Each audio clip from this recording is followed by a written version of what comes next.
Assalamualaikum warahmatullahi wabarakatuh. Waalaikumsalam warahmatullahi wabarakatuh.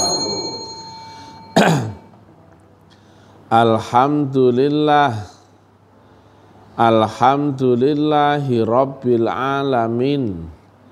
Wassalatu wassalamu ala asrofil anbiya'i wal mursalin Sayyidina wa maulana Muhammadin wa ala alihi wa sahbihi ajmain.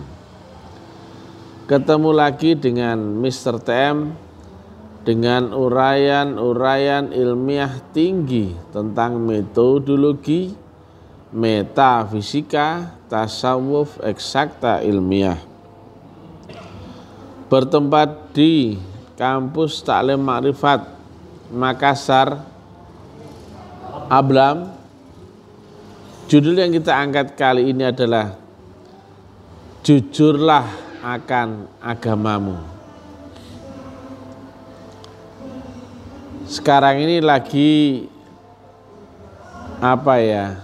lucu-lucunya ya, di mana-mana orang membahas agama.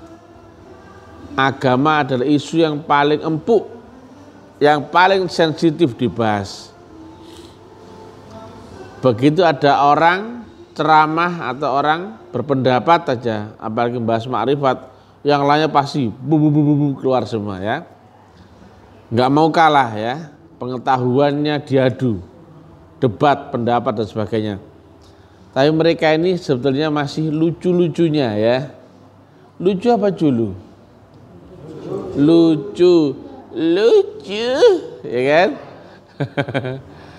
Nah, cuman bagi saya gendeng atau DGJ ya, ceritanya tinggi-tinggi ya. Kita goreng terus ya, tentang syahadat kita goreng aja. Supaya apa? Mereka ketahuan kalau mereka bohong.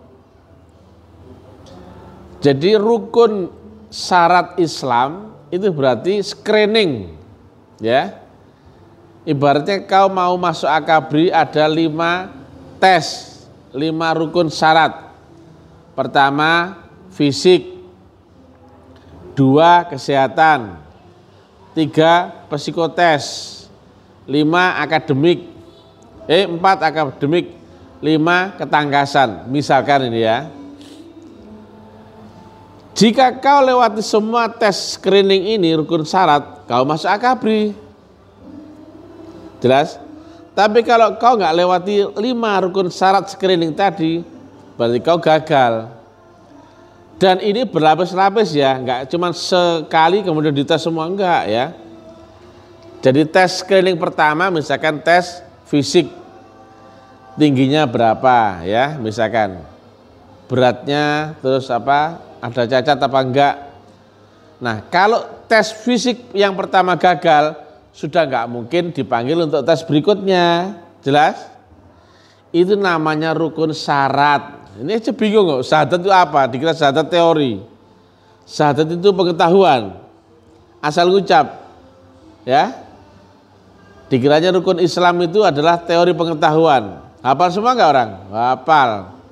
Syahadat, sholat, zakat, puasa, haji, gitu. Tapi ketika ditanya apa itu syahadat, apa itu sholat, zakat, puasa, haji, belenger semua orang, nggak ada yang ngerti. Nah, seperti itulah ya, namanya disebut rukun syarat. Karena ini sistemik ya. Kalau nggak sistemik, kalau akademik, boleh kalian adu argumen, boleh ya. Ini argumen nggak perlu, pendapat nggak perlu ya. Asal kau lewati 5 rukun syarat Islam, atau disebut syarat rukun, maka Islammu sah. Jelas? Jelas. Kalau kau daftar akabri, lewati 5 screening rukun syaratnya, berarti kau sah masuk akabri. Lah gampang itu kok, bulet gitu. Debat ya. Nah, screening yang pertama adalah syahadat. Cuman bedanya inilah ya. Syahadat itu bersaksi ya, bersaksi akan Allah yang wujud dan Rasulullah yang wujud. Di mana kau dapatkan Allah yang wujud, Rasul yang wujud? Itu Allah yang di arsy sampai Allah di dunia? Di dunia dong. Karena wujud berarti terbaca oleh panca indera matamu toh, betul ya? Dan itulah sifat dunia ya. Salah satunya yaitu terbaca oleh panca inderamu. Berarti kau di dunia bersaksi akan Allah yang wujud, yang sifatnya wujud. Berarti Allah di dunia apa? Allah di arsy, Allah yang di dunia. Ini aja nggak ada yang ngerti kok. Biarpun mereka belajar ya, belajar lagi lah. Misalkan ya ulama-ulama itu belajar 3 bulan lagi kayak untuk jawaban saya, nggak akan bisa kok. Mereka belajar tanya siapapun nggak akan ngerti. Coba ya, nggak ada nanggapin saya, nggak ada, nggak mungkin ada. Kalau ada pasti langsung ketahuan gobloknya loh. Ini kan coba ya, ngerpek pun bisa loh ya, tapi nggak akan bisa ngerti jawabannya. Retorikanya gampang tentang Allah yang wujud, cerita banyak, tapi ditanya mana Allah yang wujud itu yang di dunia? Sudah 2 tahun lebih loh ini. Ulama, kiai, ustadz, Gus Buya Habibnya nggak ada yang ngerti, apalagi umatnya. Loh, saya terbuka di publik loh ya. Wujud berarti ada yang bisa disaksikan. Bersaksi berarti dengan melihat dengan mata kepala, betul nggak loh? Loh kan klop toh. Kalau saya lapar makan klop nggak? Klop. Haus minum klop nggak? Wujud disaksikan klop nggak? Kenapa kok bulat? Ya toh? Itu baru screening syahadat yang pertama. Tapi mereka nggak ada yang jujur. Yang ceramah nggak jujur, juga yang dengarkan ceramah juga nggak jujur. Coba kalau mereka introspeksi diri, iya ya. Kenapa ya aku bersyahadat cuma ngomong tok loh? Aku bersaksi bahwa tidak ada yang aku saksikan. Tidak ada Allah yang aku saksikan, juga tidak ada Rasulullah yang aku saksikan, kecuali cuma mengucapkan. Sampai sekarang nggak ada nanggapin saya, biar ulama manapun, jenderal petak pun nggak ada yang nanggapin kok. Saya tunggu seminggu lagi pun nggak akan ada yang nongol itu, sebulan lagi nggak ada yang nongol. Itulah betapa bodohnya mereka. Itu yang kata Nabi jahiliyah ya, gobloknya goblok ya itu. Sudah goblok keminter lagi, itu gobloknya goblok. Susah dikasih tahu ya. Lah kalau kira-kira ya syahadatnya nggak sah, bisa nggak ikut sholat? Ya nggak mungkin lah. Kalau sudah screening tes yang pertama gagal, kira-kira dia perlu nggak ikut tes yang kedua? Ya nggak mungkin, sudah jelas gagal. Lantas kemudian banyak orang kan sholat, ngerasa sudah mendapatkan kewajiban, mendapatkan perintah ya kan? Tanyakan siapa yang perintah? Yang nyuruh sholat siapa? Coba ya. Nah, misalkan ya, ini ada barang, saya nyuruh orang untuk ngantar kepada si fulan, yang saya suruh itu berarti harusnya secara teori harusnya dia mampu nggak sampai ke sana? Harusnya mampu, baru saya suruh, betul nggak? Kalau nggak mampu, kira-kira saya suruh yang goblok siapa? Ya saya dong yang nyuruh, betul nggak? Jelas ya? Kalau sudah ada perintah berarti harusnya yang diperintah itu mampu. Mampu mengingat Allah, mampu mi'raj dalam sholatnya, mampu khusyuk. Ini 3 pertanyaan ini nggak ada yang bisa kok jawab tuh. Sampai sekarang tuh. Apanya Allah yang kau ingat? Lolak langsung. Kau bisa mi'raj nggak? Gimana terangkan caranya? Gak ada yang ngerti. Bagaimana kau bisa khusyuk? Gak ada yang ngerti. Tapi sholat ya gendeng itu. Gendeng ya. Umat Islam gendeng-gendeng ya. Gendeng, oh jelas gendeng ya. Jelas gak mungkin secara rukun syarat batal kok diterusin. Harusnya kau belajar dulu mengenal Allah. baru kau bisa sholat. Nabi pun demikian ya. Inilah karena apa? Dicekoi pengetahuan aja. Kata siapa? Kata ulama toh. Yang mewajibkan sholat kepada mereka siapa? Kan kata ulama itu enggak? Lah kalau kau sholat ya enggak karena yang kau sembah, buat apa kamu sholat? Tanyakan, sholat itu untuk apa sih?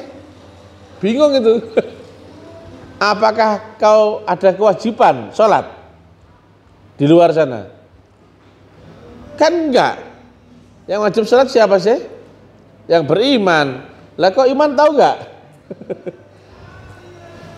Dari iman aja sudah keliru ya. Iman dikira percaya, yakin. Itu kan relatif kalau versi manusia. Kalau imannya sungguhnya baca surah 52 loh. Jelas toh? Mau belum dibayat kok sholat. Nyembah siapa sholatmu? Allah yang mana? Ingat apa dalam sholatmu? Jujur aja gak ada yang jawab kok. Kalau sholat ingat siapa? Allah katanya. Nah sekarang apanya Allah yang kau ingat? Gak ada yang bisa jawab. Kalau ada yang bilang wujudnya, nah sekarang saya tanya, yang mana wujudnya Allah kan gitu? Ya? Kau ingat apa dalam sholat? Jujur aja Pak ya. Allah katanya. Oke, jos. Sekarang saya tanya. Lah apanya Allah yang kau ingat?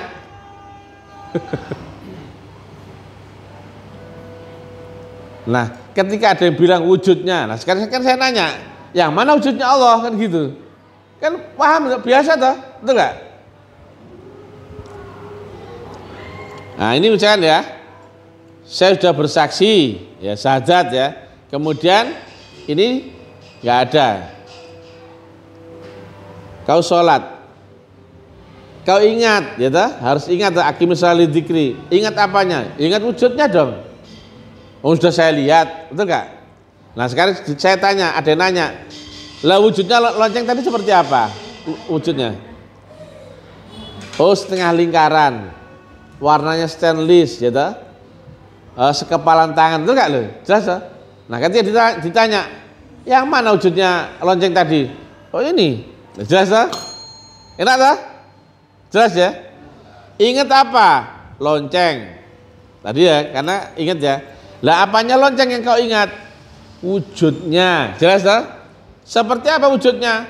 Oh, warna stainless, ada pendilnya, setengah lingkaran. Jelas ya? Nah, ketika ditanya, yang mana wujudnya lonceng yang kau ingat? Ini. Jelas ya? Enak kan? Enak. Sholat. Kan harus bersaksi dulu dalam syahadatnya, itu masalahnya. Kalau nggak bersaksi, gelambiar kemana-mana. Kemudian habis syahadat, kemudian kan sholat. Ditanya, ingat apa dalam sholatmu? Allah. Nah sekarang saya tanya, apanya Allah yang kau ingat?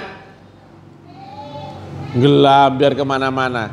Tapi bagi pelaku yang sudah lewati screening yang pertama, apanya Allah yang kau ingat? Wujudnya. Ini wajah tuh wajhiyah, jelas ya? Surat Al-An'am 79 ya kan?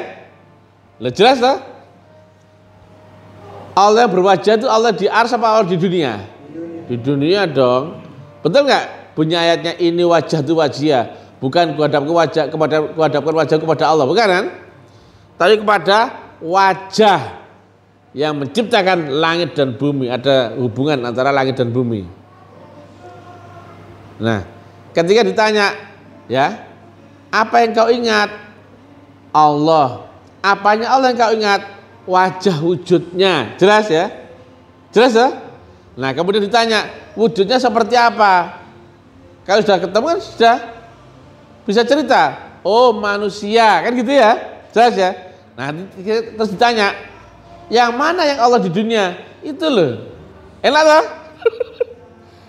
Ini kau pikir saya budak gak bakal bisa paham. Tapi mereka gak ada yang jujur. Coba ya.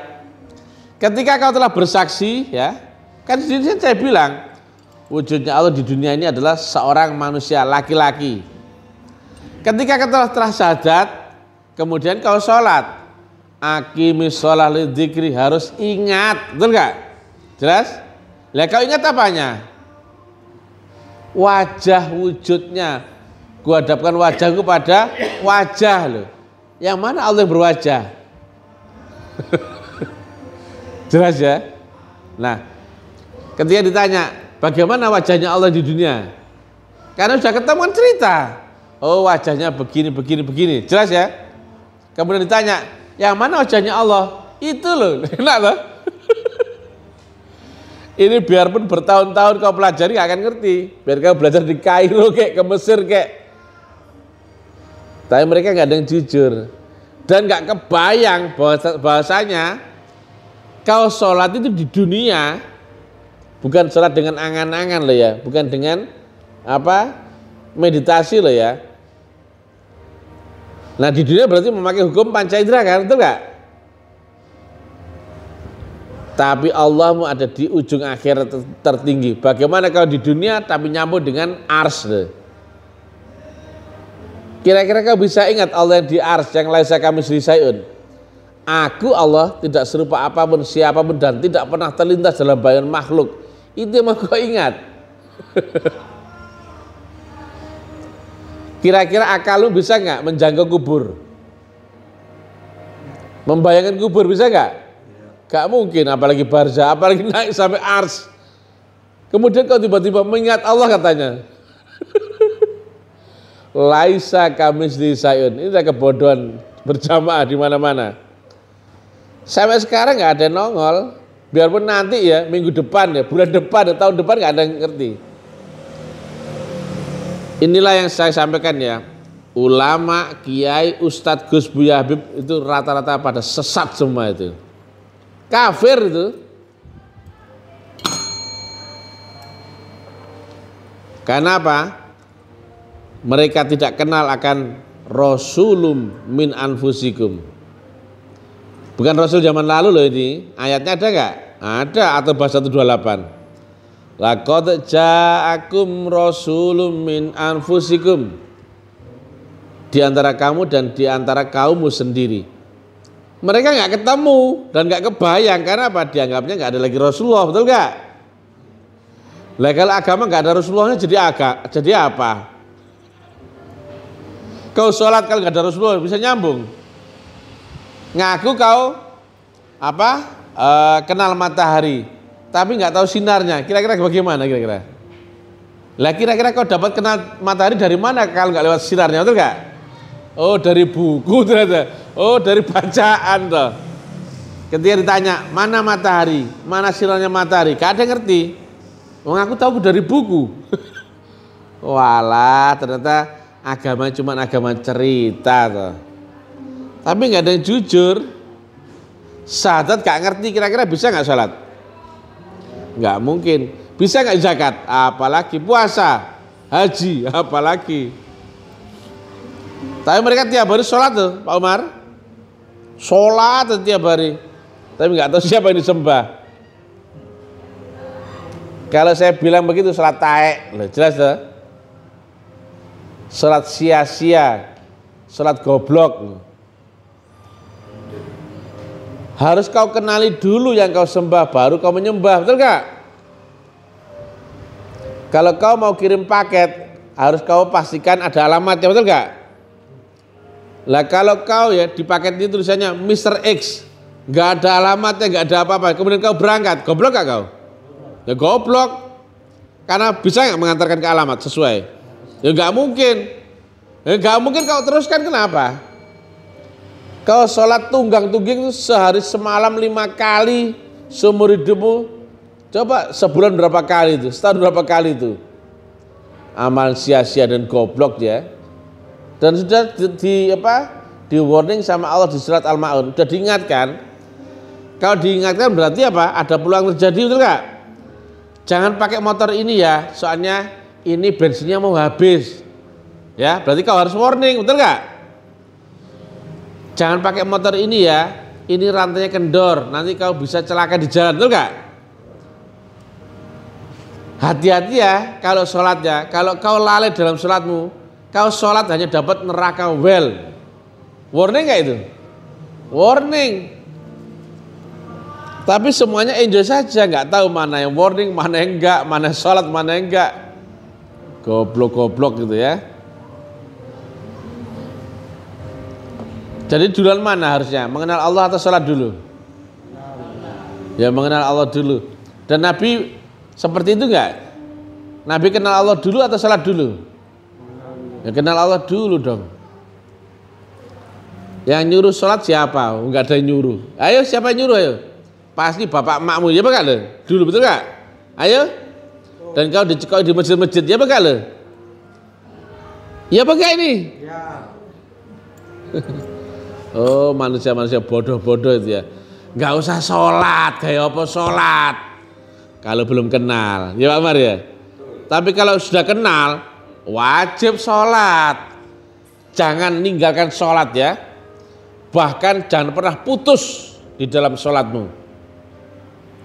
Karena ya Pak, sekejap saja kau nggak sholat atau lepas zikirmu, maka akan diturunkan seekor setan masuk dalam dirimu. Tapi sholatnya harus tahu caranya sholat. Kalau kau sholat ya tidak beserta Allah, pasti beserta siapa? Setan. Nah, kira-kira kalau kau beserta setan, kau sampai nggak sama Allah Ta'ala? Tidak. Walaupun gayanya a'udzubillahi minasyaitonirrajim, Allahu Akbar, tapi beserta setan. Yo bro, kawan bro. Gayanya saja, aku berlindung daripada godaan setan yang terkutuk. Tapi kawan sama setan. Kira-kira bagaimana? Orang nggak kenal mana Allah mana setan, dikiranya semuanya Allah padahal setan semua. Mereka pun jujur pun nggak mau loh ini, nggak ada yang ngerti. Saya tunggu jawabannya minggu depan, bulan depan, setahun depanmu, 10 tahun ke depanmu nggak bakal ngerti. Cuman saya dianggap sesat kan gitu. Tapi ketika saya tanya, sesatnya di mana? Bingung mereka. Dan yang benar bagaimana? Bingung. Ya, wujudnya Allah di dunia ini adalah seorang manusia, laki-laki loh, jelas ya. Nabi Muhammad bukan Rasulullah terakhir ya. Karena Rasulullah itu wajib ada setiap zaman. Ada Rasul pembawa kitab dan ada Rasul pembaca kitab. Itulah sistem hubunganmu kepada Allah lewat jalan wasilah. Al-Maidah 35. Loh, ayatnya ada loh, tinggal kau baca. Oh, atau bahasa 128. Katanya Ustaz TM zaman ini ada Rasul. Tinggal baca toh. Oh, kita menyembah Allah dalam sholat itu menghadap wajahnya. Loh, Allah kok berwajah? Baca surat Al-An'am 79. Loh, kan tinggal gampang. Kalau kau nggak percaya itu enggak? Oh, munajat kehadirat Allah Ta'ala wajib lewat jalan wasilah Al-Maidah 35. Kan gampang toh. Diterangkan Qur'annya aja nggak mau kok. Oh tolol semua itu. Dan agen-agen apa ulama-ulama bajingan semua itu. Mereka hanyalah jualan ayat itu. Nggak satu pun yang nongol. Coba sebut nama saya, nggak ada yang nongol itu. Nggak ada yang berani. Karena mereka nggak ngerti sama sekali dengan agama. Dia maklar-maklar tuh, calo-calo itu. Yang penting cuan itu. Gayanya ja'alim, omongannya manis, fasih, pengetahuannya Quran luas. Saya membaca ayat loh. Kau cek ayat ini bener apa enggak isinya. Dan nggak ada yang nanggapi, kan aneh. Saya seorang diri loh. Dan saya bukan orang hebat loh, saya orang biasa aja. Bukan ulama lagi. Tapi bertahun-tahun nggak ada yang nongol. Sampai kapanpun juga nggak akan ada yang nongol. Karena mereka memang goblok, sesat, ulama su'. Ayo, ada yang berani nggak mereka nongol di depan saya? Diskusi masalah ketuhanan. Tapi terbuka di publik loh ya, misalkan disiarkan live. Ayo dimediasi.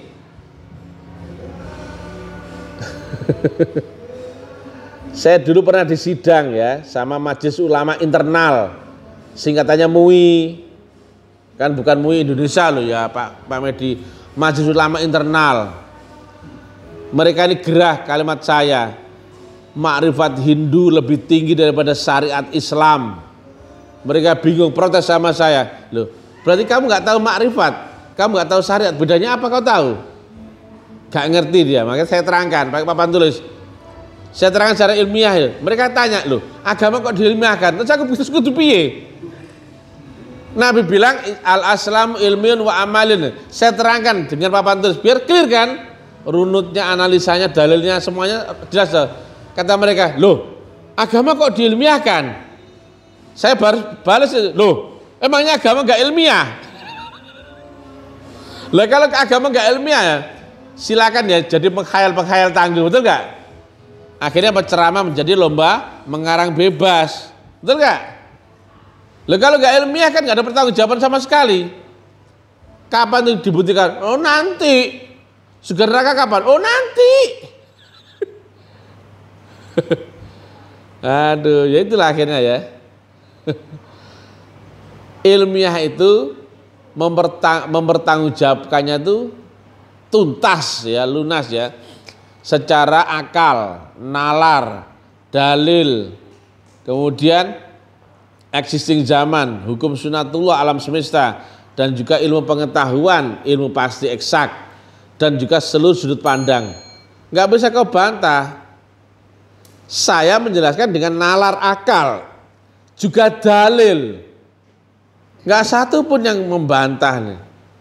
Berarti mereka memang sama sekali gak ngerti agama. Baru syahadat nggak ada yang nongol. Tapi kalau cerita Tuhan, mbok itu anak cerita lah ya. Cerita ya. Solasi itu, masya Allah ya, bisa dipanjangin, diketok pakai gunting itu. Jelasin detail sekali. Nah sekarang saya tanya Pak Ustadz, mana yang disebut solasi? Kan tinggal tunjuk harus juga nggak? Kalau dia tahu itu nggak? Ya kan? Mana yang disebut solasi Pak? Kok dia nggak ngerti kan aneh? Dia cerita Allah, masya Allah, Allah begitu bla bla bla bla bla bla bla dor. Terus saya tanya, oh oke. Mana Pak Ustadz Allah yang di dunia? Langsung mendadak goblok. Oh emang tukang cerita kau ini, betul gak? Ya betul loh. Kalau kau tahu solasi, mana solasi? Ini solasi. Cerita lonceng, bel meja, mana bel meja? Ini bel meja, betul gak? Nah saya tanya, mana Allah, mana Rasulullah? Kok goblok semua, gak ada yang ngerti loh, aneh gak ini? Tapi cerita Tuhan, tapi keramat, tapi jamaknya banyak. Oh iblis semua itu. Miris ya. Sudah nggak ada yang mengakui ada yang Rasul zaman ini. Padahal ada nggak kalimat dalil di dalam Quran atau hadis yang menyebutkan Rasulullah terakhir atau Khatamur Rasulullah, ada nggak? Yang ada adalah Khatamul Anbiya, betul nggak? Cangkemmu loh. Lah kalau nggak ada Rasulullah ya, kalau nggak ada sinarnya matahari, kau kenal matahari? Kalau nggak ada Rasulullah, kau bisa kenal sama Allah. Picek matamu itu. Dan mereka ya begini, mabuk semua yang diceramah itu. Mending mabuk minuman, kalau sudah mabuk dogma gini, waduh, sudah goblok, tolol, merasa benar lagi. Dikit tua, bir, kayak orang mabuk itu. Coba ya, seminggu, 2 minggu, sebulan, 2 bulan nggak akan ada yang nongol. Nyinyir banyak, kan cuma nyinyir. Aduh. Maka ini yang disampaikan Nabi ya. Yang aku khawatirkan akan umatku di akhir zaman adalah dakwanya ulama-ulama cerita agama tapi iman nggak sampai kerongkongan, cuman dicocot saja. Ngeri ini. Sejahat-jahatnya makhluk kata Nabi, di bawah kolong langit adalah ulama-ulama itu. Dari mereka lah fitnah agama itu bermula. Yang ngasih tahu Nabi Muhammad adalah Rasulullah terakhir sopo, iya tak? Tapi sekarang semua kan merasa begitu, betul gak ya? Ya betul. Yang menyuruh kalian sholat tapi belum kenal Allah itu siapa coba? Itu yang merasakan punya kewajiban semua toh? Ya bakal. Oh, picek matamu. Yang nyuruh kau bersyahadat tapi nggak bersaksi sopo coba ya. Dan kalian semua kan merasa telah bersyahadat toh? Ya bakal. Padahal nggak pernah bersaksi di luar ya, kayak sini cuma bersaksi. Oh, picek matamu. Itulah disesatkan oleh ulama-ulama sendiri. Ini semua loh ya, dunia loh ini. Ini bukan kelas RT RW. Dakwah saya kelas dunia ya, disiarkan live lewat video seperti ini. Nggak satu pun yang nongol. Biarpun kau disebut ulama, kiai, ustadz, gus, buya, habib, mursyid, oh taek kabeh. Kalau ternyata cuma agama cerita makrifat spiritual, kebatinan, tarekat, hakikat, makrifat, tauhid, taek kabeh. Kalau kau nggak pernah bisa bersaksi dalam syahadatmu. Lah kau screening pertama aja gagal, kau cita yang atasnya, oh taek kabeh ya. Ulama, kiai, ustadz, gus, buya, habib yang tidak bisa menunjukkan Allah dan Rasulullah di zamanmu sendiri yang wujud, oh kau ini ulama taek. Jelas tak? Jelas ya ini? Jelas ya.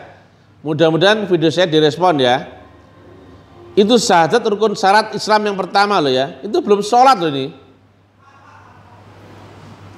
Lah kalau kau nggak pernah bersaksi dalam syahadatmu, kira-kira kau bisa ingat? Taek apa itu? Asal membaca bacaan, betul nggak? Asal wudhu, mulai takbir sampai salam, menutup aurat, menghadap kiblat, membaca doa-doa ya nggak? Tapi aqimus sholata lidzikri, ingat akan Allah. Lah sekarang apanya Allah yang kau ingat? Bingung itu. Ada mengingat namanya, ada mengingat cahayanya, taek kabeh. Allah kok angen-angen. Aduh ya. Ayo direspon ya. Tapi saya pastikan kau nggak akan ngerti. Kau hanya pinter nyocot saja di mana-mana ya. Gayanya pakai sorban, pakai jubah, taek kabeh. Pinter baca Arab, taek lu taek. Sebarkan ya, viralkan ya.